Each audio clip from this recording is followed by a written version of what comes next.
सूचना केवल हमारे विचार हैं, वित्तीय सलाह नहीं। निर्णय लेने से पहले खुद शोध करें।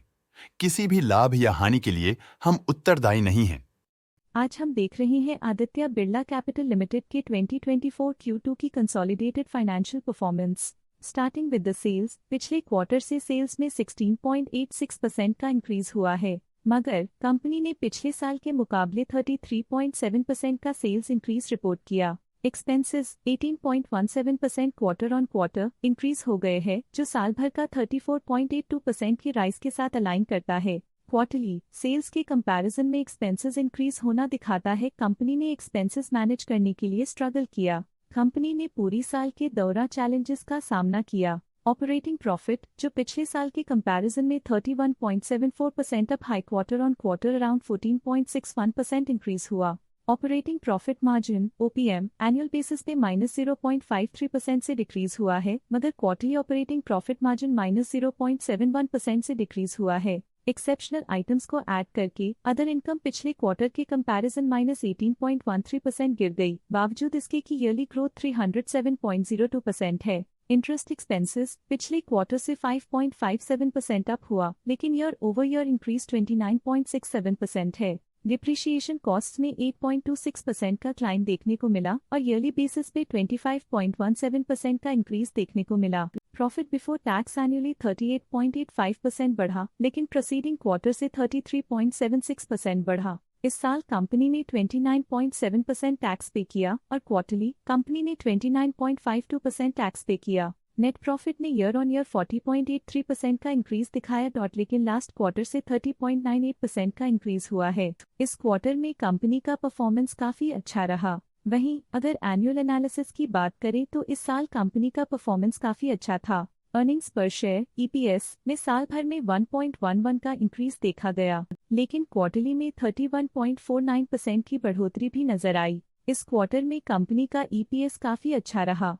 साल का EPS एक्सीलेंट रहा, जो हाई एफिशिएंसी और प्रॉफिटेबिलिटी को दिखाता है। आदित्य बिरला कैपिटल लिमिटेड के फाइनेंशियल स्नैपशॉट को रिव्यू करते हुए कुछ मुख्य ट्रेंड्स सामने आए हैं, जो कंपनी की परफॉर्मेंस पे रोशनी डालते हैं। सितंबर 2021 से सितंबर 2024 तक आदित्य बिरला कैपिटल लिमिटेड की फाइनेंशियल जर्नी में सबसे पहले बात करते हैं सेल्स की। सितंबर 2021 से सितंबर 2024 तक आदित्य बिरला कैपिटल लिमिटेड की सेल्स में उतर चढ़ाव रहा, जो 20,505.02 करोड़ से बढ़कर 38,894.46 करोड़ हो गई।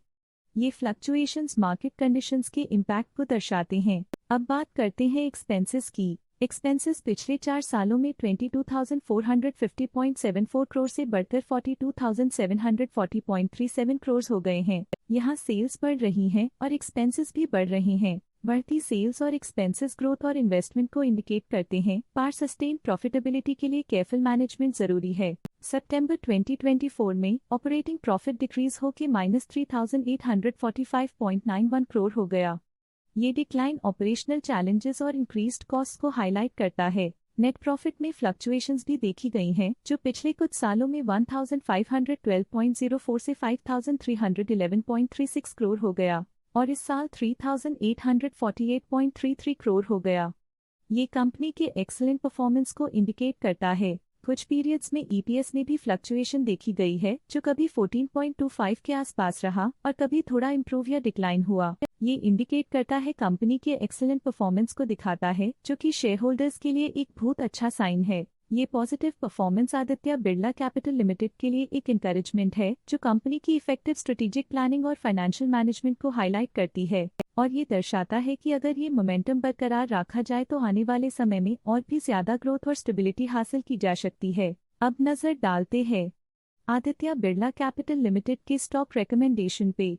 स्टॉक का करंट प्राइस 203.75 रुपीज चल रहा है। ICICI सिक्योरिटीज लिमिटेड ने स्टॉक की बाय रिकमेंडेशन दी थी। उन्होंने स्टॉक का टारगेट प्राइस 270.00 का अनुमान लगाया था। रिकमेंडेशन के समय स्टॉक का प्राइस 211.59 चल रहा था, जो करंट प्राइस से 28.21% अप है। मोतीलाल ओसवाल ने स्टॉक की बाय रिकमेंडेशन दी थी। उन्होंने स्टॉक का टारगेट प्राइस 270.00 का अनुमान लगाया था। रिकमेंडेशन के समय स्टॉक का प्राइस 211.59 चल रहा था, जो करंट प्राइस से 28.21% अप है। ICICI सिक्योरिटीज लिमिटेड ने स्टॉक की बाय रिकमेंडेशन दी थी। उन्होंने स्टॉक का टारगेट प्राइस 270.00 का अनुमान लगाया था। रिकमेंडेशन के समय स्टॉक का प्राइस 223.85 चल रहा था, जो करंट प्राइस से 28.21% अप है। EMK ने स्टॉक की बाय रिकमेंडेशन दी थी। उन्होंने स्टॉक का टारगेट प्राइस 250.00 का अनुमान लगाया था। रिकमेंडेशन के समय स्टॉक का प्राइस 220.3 चल रहा था, जो करंट प्राइस से 18.71% अप है। मोतीलाल ओसवाल ने स्टॉक की बाय रिकमेंडेशन दी थी। उन्होंने स्टॉक का टारगेट प्राइस 260.00 का अनुमान लगाया था। रिकमेंडेशन के समय स्टॉक का प्राइस 220.3 चल रहा था, जो करंट प्राइस से 23.46% अप है। स्टॉक लेटेस्ट न्यूज अपडेट के लिए चैनल को सब्सक्राइब करें और वीडियो को लाइक एंड शेयर करें।